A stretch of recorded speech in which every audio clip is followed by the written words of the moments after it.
School জীবন থেকে করিমগঞ্জ শহরের settlement রোডের হিমাশিস দাসের ছিল এক অদ্ভুত শখ। মাটি দিয়ে ভাস্কর্য নির্মাণের নেশা জাগ্রত হয়েছিল তার মনে। একসময় বিভিন্ন মূর্তি বানানো আরম্ভ করলে পাড়ার এক পুজোয় তাকে মূর্তি বানিয়ে দেওয়ার অনুরোধ আসে। সেই থেকে শুরু তার এক অন্য যাত্রা। বর্তমান হিমাশিস দাস করিমগঞ্জ কলেজে রাজনীতি বিজ্ঞানে অনার্স নিয়ে স্নাতক পঞ্চম ষান্মাসিকে পড়ছেন। গত 2 বছর থেকে হিমাশিস নিজের নেশাকে পেশা হিসেবে বেছে নিয়েছেন। বাড়িতে খুলেছেন মূর্তি নির্মাণের শিল্পালয়। শুধু শিল্পালয় নয়, নিজের কর্মস্থলে কর্মসংস্থান দিয়েছেন আরও 7 জন বেকার যুবকদের। এই নিয়ে করিমগঞ্জ থেকে আমাদের প্রতিনিধি মিষ্টু দত্তের এক প্রতিবেদন দেখুন। দেখো, ছোটবেলা থেকেই করিমগঞ্জ শহরের সেটেলমেন্ট রোডের হিমাশিস দাস নামের একটি ছেলের অদ্ভুত এক শখ ছিল, সে একজন ভাস্কর্য শিল্পী হবে। সেই ছেলেটি বর্তমানে করিমগঞ্জ কলেজের একজন ছাত্র, পলিটিক্যাল সায়েন্স অনার্স নিয়ে পড়ছে। কিন্তু সেই ছেলেটির যে অদ্ভুত শখ, সেটা বর্তমানে পেশায় পরিণত হয়ে গিয়েছে। কেননা সেই ছেলেটি তার হাতে তৈরি করছে, নিপুণ হাতে তৈরি করছে বিভিন্ন মূর্তি। যেহেতু সম্মুখে দুর্গাপূজা, সেই হেতু দুর্গা মূর্তি সে কিন্তু এই মুহূর্তে তৈরি করতে ব্যস্ত হয়েছে। আমরা সেটেলমেন্ট রোডের তার বাড়িতে এসে পৌঁছেছি, যেখানে আমরা দেখতে পাচ্ছি যে সুবিশাল কয়েকটি মা দুর্গার মূর্তির সে কাজ চালিয়ে যাচ্ছে। যেহেতু প্রথমে উল্লেখ করেছিলাম, ছোটোবেলা থেকেই সেই ছেলেটির মনে এক অদ্ভুত আসলে চিন্তাধারা এসেছিল, সে আসলে একজন শিল্পী হবে, ভাস্কর্য শিল্পী। আর তখন থেকেই কিন্তু সে ছোট ছোট মূর্তি নির্মাণ করতে শুরু করে এবং গত 2 বছর থেকে তার এই যে শখ, সেই শখটা আসলে পেশায় পরিণত হয়ে যায়। আমরা প্রথমে পরিচয় করিয়ে দেওয়ার চেষ্টা করছি, তার সাথে কথা বলবো। তোমার নাম এবং এই যে পেশায় তুমি কি করে এলে? আমার নাম হিমাশিস দাস। আমি নর্মালি বলতে গেলে এই পেশাতে বিলং করি না। আমার মা বাবার সবই সার্ভিসম্যান। আর আমি ছোটোবেলার থেকে ছোটোখাটো মূর্তি বানাতাম আর কি, যা ভালো লাগতো।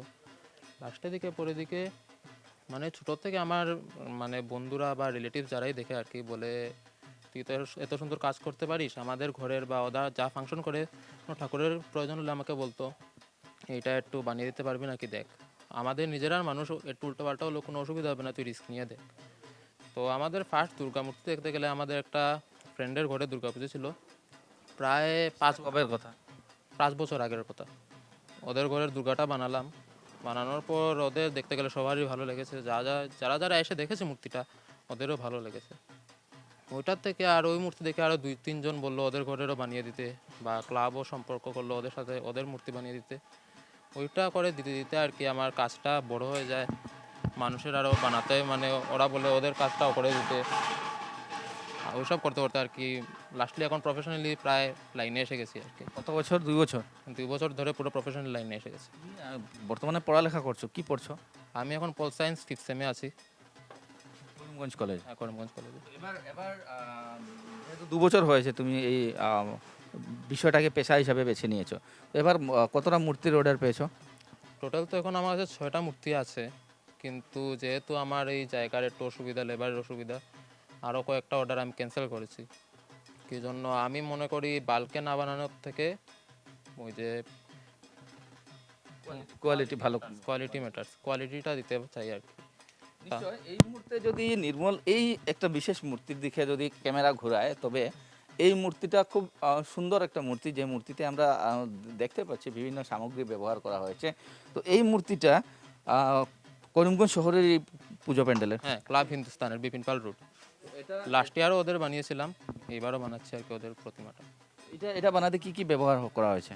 এটা বানাতে ধরুন প্লাই, তারপর কাপড়ের পাইর, খড়, মাটি, ওই সব তো সব মূর্তিতেই লাগে নর্মালি এসব জিনিসে। এটাতে মানে মূর্তিটা হবে পুরো বাটারফ্লাইয়ের উপর। বাটারফ্লাইয়ের যে উইংস থাকে যেগুলো, ওই বাটারফ্লাইয়ের উইংসের মধ্যে মার লক্ষ্মী, সরস্বতী, গণেশ, কার্তিক ছেলেমেয়ে আছে। আর বাটারফ্লাইয়ের মিডিল পার্ট যেটা, ওইটাকে মা দুর্গা হিসাবে দেখানো হবে আর কি।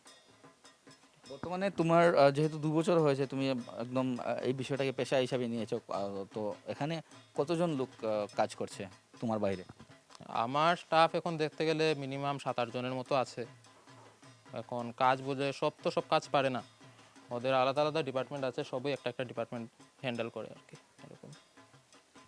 নিশ্চয় আমি উল্লেখ করেছিলাম প্রথমে যে একটি ছোট্ট ছেলে যে তার মনে এক অদ্ভুত আসলে চিন্তাধারা এসেছিল সে যে ভাস্কর্য শিল্পী হবে, তারপরেই বর্তমানে সে যেসব মূর্তি বানাচ্ছে বা তৈরি করছে সেই সব মূর্তি দেখলে আসলেই অনুমান করা যায় যে মাত্র 2 বছর হয়েছে সেই